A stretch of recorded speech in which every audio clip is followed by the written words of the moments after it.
கர்த்தர் பார்த்து கொள்ளும். கையை உயர்த்தி சொல்லுங்க, உங்க கையில தர்றாண்டு, உங்க கையில தர்றாண்டு. சில நேரத்துல ஆண்டவர் ரொம்ப லேட்டா தான் செய்வாரு, பொறுமையா தான் செய்வாரு. கர்த்தருடைய யுத்தம் எப்பவுமே அவசரமா இருக்காது.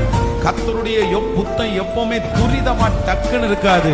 ஆண்டவர் சில நேரத்துல வெயிட் பண்ணி யுத்தம் பண்ணுவார். ஆண்டவர் நிறைய நேரத்துல 10 வாதைகளை அனுப்பி ரொம்ப நாள் தாண்டி யுத்தம் பண்ணுவார்.